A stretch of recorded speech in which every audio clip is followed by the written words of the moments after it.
안녕하세요. 안전한 투자로 편안한 노후 준비 중경투 TV입니다.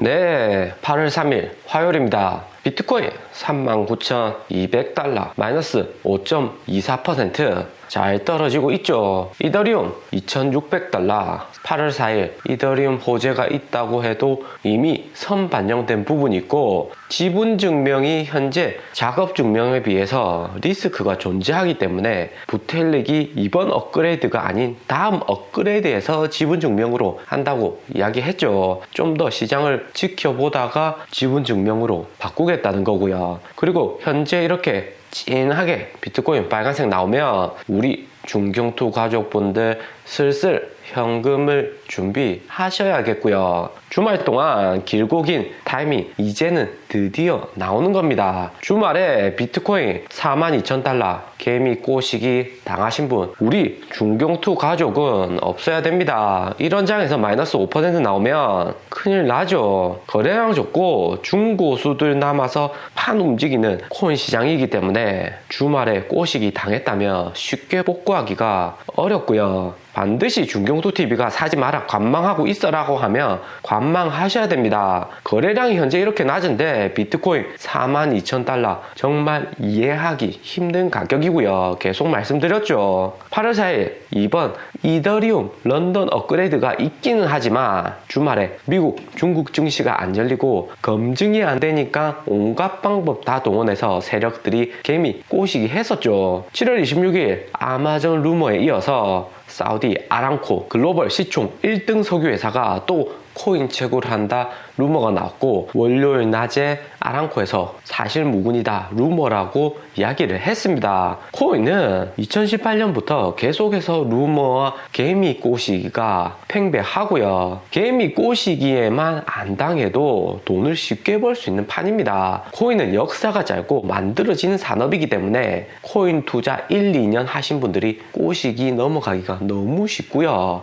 반드시 중경투TV 매일 풀 시청하시면서 이게 꼬시기인지 아니면 더 상승이 가능할지 반드시 판별을 하셔야 됩니다. 그래도 이번 개미 꼬시기는 7월 20일보다는 우리 중경투 가족들의 수준이 많이 올라왔다 볼 수가 있고요. 7월 20일 이때도 보름 가까이 우리가 기다리다가 매수했는데 매수 언제 하냐 언제 들어가야 되냐 버스 떠났다 계속 이야기 나왔죠. 아무튼 코인은 기다림이 정말 중요합니다. 그리고 또 기다린다고 해서 주식이나 부동산처럼 몇 년, 몇 달 이렇게 기다리는 게 아니라 길어야 몇 주면 타이밍이 나오기 때문에 무리하게 시장 이기려고 할 필요가 없고요. 이번처럼 너무 42,000달러 이렇게 무리하게 들어가면 손실만 클 수 있습니다. 반드시 염두에 두셔야 되고요. 그리고 이번 주 내로 중경투가 원하는 가격대 나오면 전체 공지 들어갑니다. 현재까지는 반드시 관망하시고요. 혹시나 이런 뻔한 장에서 세력들한테 비트코인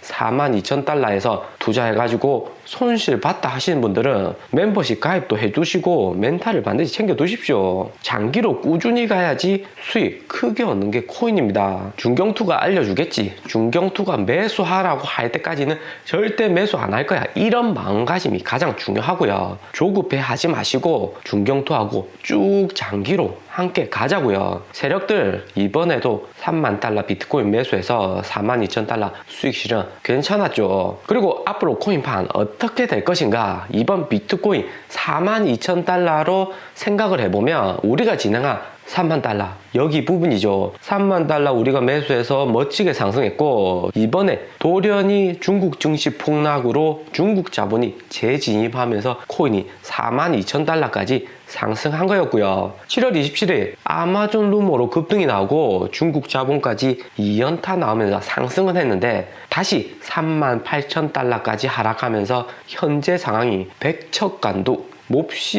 위태로운 형세이고요. 현재 상황을 돌파하고 다시 40,000달러로 돌아서려면 기본적으로 거래량이 4월, 5월 수준으로 돌아야 됩니다. 그리고 이번에 다시 40,000달러 돌아온다면 순수하게 개인들 자본 위주로 돌아오겠죠. 또 무엇보다 중국 본토 자본이 확실히 들어와 줘야지 40,000달러 돌파해서 50,000, 60,000달러 갈 수 있는데 이번에 들어온 중국 자본들이 중국 본토가 아니라 기관들 많이 투자하는 홍콩 자본 위주로 호피 글로벌, 바이낸스 글로벌, 이런 코인 거래소 중에서도 메인이 아니라 글로벌 분점 거래소에서 자본이 많이 들어온 것이죠. 아직까지 중국 본토는 코인 규제가 되고 있다는 이야기고요. 만약에 중국 본토에서 코인 본격적으로 투자 다시 시작한다 그러면 4만 달러도 싼 가격입니다. 6만 7만 금방 가죠. 그리고 도지코인도 800, 900원 순식간입니다. 그런데 지금 중국 자본을 보면 중국 내에서는 VPN 우회 프로그램에서 코인 거래소에 접속은 가능하다지만 중간중간에 접속 종료나 해킹의 위험이 아직도 존재하고 있고요. 그렇기 때문에 현재는 홍콩 자본이 관건이고 중국 정부가 홍콩 주식시장 텐센트를 규제하면서 일시에 홍콩 자본이 들어는 왔지만 중국 정부가 다시 특정 산업에만 제약하는 것이지 시장이 전체적으로 겁먹을 필요는 없다 이야기했습니다. 이 말인즉슨 코인에 이제 다시 추가적으로 홍콩 자본이 재진입하기에는 조금 어려움이 있다 볼 수 있는 거고요. 또 세력들이 42,000달러까지 가격 만들어서 개미 꼬시겠지만 3일간 42,000달러, 41,000달러 횡보하면서 주말에 세력들의 판단 하에서는 개미들 진입이 현재로서는 한계가 있다라는 판단 하에 여기 장대음봉 급하게 매도를 진행한 거였습니다. 그래도 현재 코인 가격 하방 압력이 매우 강하고 세력들도 가격 오르면 빨리 팔아야겠다 아니면 손실 클 수 있다 생각을 많이 할 듯 합니다. 특히 한국 투자자들도 4월 코인 투자했다가 고점에 물리신 분도 비트코인 다시 4만 달러, 10만 달러 되는 거 아닌가 했었는데 또 이렇게 38,000달러 이렇게 가버리면 혹시나가 역시나였다 생각할 수가 있습니다. 그렇기 때문에 시간을 두고 천천히 기다리면 기회는 반드시 온다. 급등주는 절대로 타면 안 된다. 이번에 실감 확실히 하시겠죠. 그리고 코인이 시즌3다. 새롭게 자본이 충분히 들어온다 아니다를 판단할 때는 비트코인, 이더리움 가격은 보실 필요 없고 도지코인만 가격 보면 확실히 알 수 있습니다. 도지코인 300원, 400원 간다면 진정으로 뉴비, 신규 투자자들이 코인으로 들어온다는 거고요. 중고수들은 요즘 같은 장에 펀드멘탈 약한 도지코인 거의 투자를 안 한다 볼 수가 있습니다. 반대로 도지코인이 100원 아래로 떨어지면 초보 투자자들 싹 빠진 거품이 가라앉은 제대로 된 코인 투자 진입 시기다 볼 수가 있죠. 그럼 중경투 너 말대로라면 코인이 이제는 더 재미없어진다는 건데 코인 투자할 가치가 있냐 이렇게 문의를 하실 텐데요. 투자는 기본적으로 남들이 투자를 안 할 때 주변 사람들한테 코인 투자하세요 권유를 했을 때 4, 5월 이미 심하게 손해보고 다시는 코인 안 할 거다 이럴 때가 저점이고 우리가 코인 매수할 굿 타임입니다. 남들 다 할 때 들어가면 가격도 높고 물릴 가능성이 매우 높죠. 오늘 미국 주식 장 초반에 미국 상원에서 1조 달러 인프라 부양책 통과하면서 기분 좋게 시작은 했지만 장 막바지 PMI 지수, 제조업 생산자 지수가 코로나 델타 변이하고 원자재 가격 상승으로 하락을 했고요. PMI 지수 하락하니까 전체적으로 미국 증시가 다시 하락했습니다. 장 초반에 미국 주식 끌어올린 주요 원인은 1조 달러 인프라 부양책이 기존에 바이든이 포트렐리언 한다던 것을 다시 낮춰서 1조 달러에 합의를 보았고요. 이후에 추가적으로 3조 달러 더 부양책을 하겠지만 단기적으로는 추가적 부양책은 힘들 수 있습니다. 1조 달러 부양책 이외에도 유동성 추가 공급이 일어날 수 있는 곳은 미국 재무장관 옐런이 미국 국채 발행 비중을 더 늘려달라고 미국 국회에 요청을 계속해서 하고 있고요. 미국이 달러를 무제한 발행할 수는 있지만 국가 디폴트를 염두해서 어느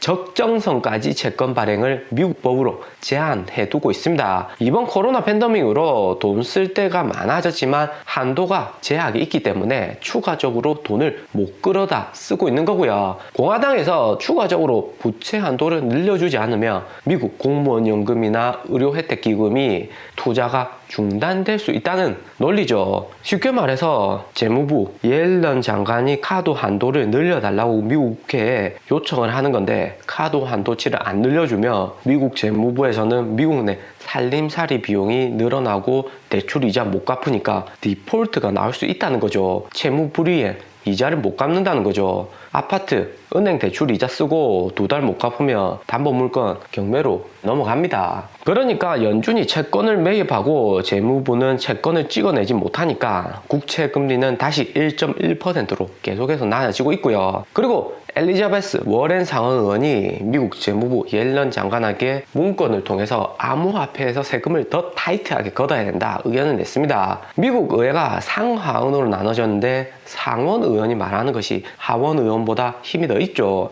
하원보다 경력이나 정치력이 상원 의원이 더 뛰어나고요. 바이든 대통령도 상원 의원이 하는 말을 무시는 못합니다. 한국으로 치면 4선, 5선 국회의원격이죠. 코인의 리스크, 코인 상용화가 되면 달러 가치가 낮아진다는 논리를 펼치고 있는 거고요. 이번 무디스가 엘살바도르 신용등급 낮춘 거하고 IMF에서 디지털 화폐, 코인 선택하지 마라고 이야기한 것과 같은 맥락입니다. 그리고 이런 유동성 이슈 외에도 홍콩 자본이 추가적으로 코인으로 들어올 수 있을지가 관건이고요. 기관 투자자들은 코인 변동성이 크기 때문에 급작스럽게 코인에서 자금을 뺄 수 있는 리스크가 존재합니다. 이런 리스크가 나올수록 우리한테는 매수하기 좋은 타이밍 나오는 거죠. 오늘의 영상은 여기까지입니다. 좀 더 디테일한 투자 정보가 필요하신 분들은 커뮤니티로도 자료가 공유되니까 멤버십 가입과 구독 부탁드립니다. 감사합니다.